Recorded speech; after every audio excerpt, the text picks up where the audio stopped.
లోక్సభ సమావేశాన్ని లైవ్ లో చూద్దాం।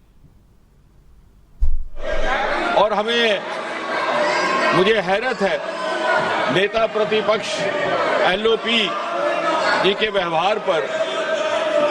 उन्होंने जिन अपशब्दों का इस्तेमाल किया वो अनपार्लियामेंट्री तो है ही है, बल्कि इतना अनपार्लियामेंट्री एक्सप्रेशन है वो, मैं अपने बुक से नहीं बोलूंगा कि यदि कोई व्यक्ति या माननीय सदस्य अपने आप को भी इडियट समझे तो वो नहीं कह सकता, सदन के बाहर जाकर के कह सकता, उसमें नहीं कह सकता। मुझे हैरत है कि नेता प्रतिपक्ष जिनका एक रुतबा रहता है उनको ये बेसिक पार्लियामेंट्री नॉर्म्स की जानकारी नहीं। और इसलिए जब वो कहते हैं कि मैं किसी व्यक्ति विशेष के बारे में ये शब्द इस्तेमाल नहीं कर रहा, तो कई बार ये शंका होती है कि क्या वो छात्रों के लिए कर रहे हैं। और अगर ये बच्चे जो हमारा भविष्य भी है, हिंदुस्तान का मुस्तकबिल भी और विकसित भारत के उज्जवल नागरिक भी, यानी उनको अगर इडियट कहा जाए तो इससे और ज्यादा दुर्भाग्यपूर्ण कुछ नहीं।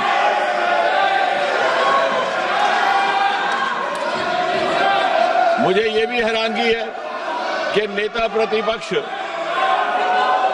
को सार्वजनिक जीवन और प्रशासनिक प्रणाली की जो बुनियादी बिंदु है उनकी जानकारी का भी अभाव है। सबसे पहली बात तो ये कि जब वो कहते हैं कि गृह मंत्री जी ने गोली चलाने का आदेश दिया और उसे ऑथेंटिकेट करने में नाकाम है, तो सबसे पहली बुनियादी बात कि कहीं भी गोली चलाने का आदेश कोई मंत्री नहीं देता, वो मैजिस्ट्रेट देता है, एसडीएम देता है, डीएम देता है। हम सब विधायक रहे हैं, सांसद रहे हैं, हमारे अनुभव में है। इसका अर्थ ये हुआ कि उन्हें सार्वजनिक जीवन का भी अनुभव में अभाव है। दूसरी बात, ये बार बार स्पष्ट किया गया कि गोली चली ही नहीं, अश्रु गैस, टीयर गैस का इस्तेमाल हुआ, लेकिन जब गोली चली ही नहीं तो आदेश देने का सवाल ही नहीं पैदा होता। और आदेश देने का अधिकार मैजिस्ट्रेट के पास रहता है, मंत्री के पास नहीं। फिर इन्होंने ये कहा कि गृह मंत्री जी के साथ 30 गाड़ियों का 30 व्हीकल्स कैवलकेड, शायद इनको गिनती करने में भी दिक्कत है। इन्होंने शायद वो कैवलकेड देखा ही नहीं कि 30 गाड़ियां कभी भी गृह मंत्री जी के साथ नहीं चलती। फिर उन्होंने ये भी कहा कि गृह मंत्री जी विदेश गए हुए थे। हम में से किसी की जानकारी में ऐसा नहीं, कहीं कोई प्रमाण नहीं, क्योंकि विदेश जाने का सवाल ही नहीं। गृह मंत्री जी कभी भी विदेश नहीं गए।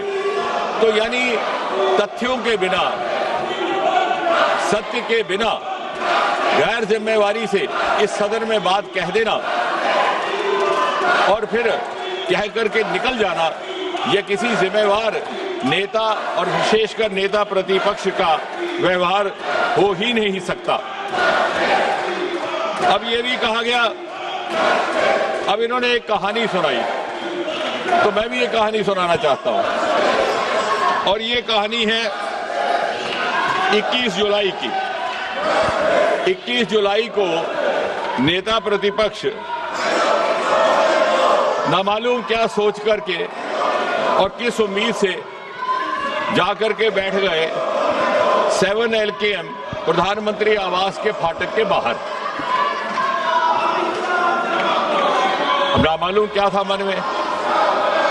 अब मेरा विभाग ऐसा है जो शोध के साथ ताल्लुक रखता है।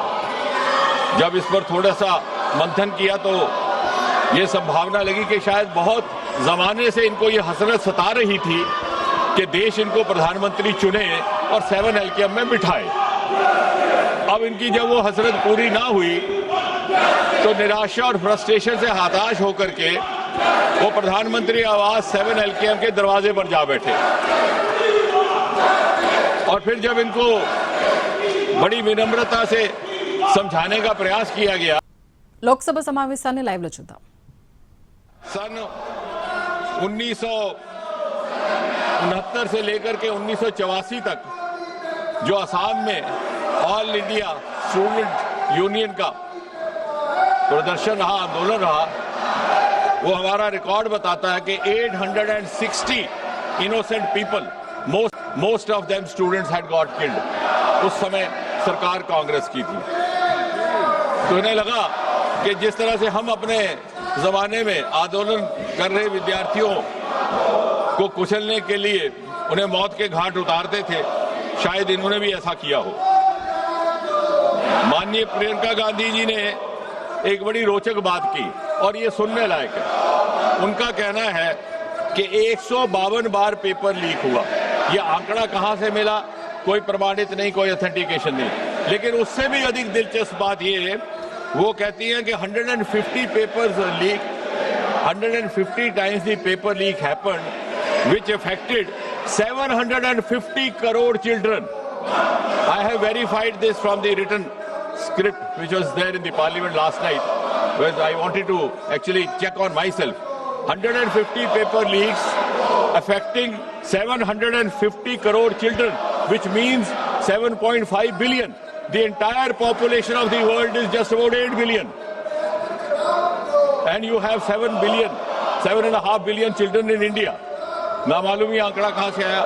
या तो ये मन गढ़ंत है, या तो ये इसमें शरारत है, और या फिर इसमें इग्नोरेंस है। उन्होंने कहा कि सन 2024 के बाद जब ये एक्ट लगा था कोई कार्रवाई नहीं हुई। शायद उन्होंने ये अध्ययन नहीं किया कि 52 FIR लग चुके हैं।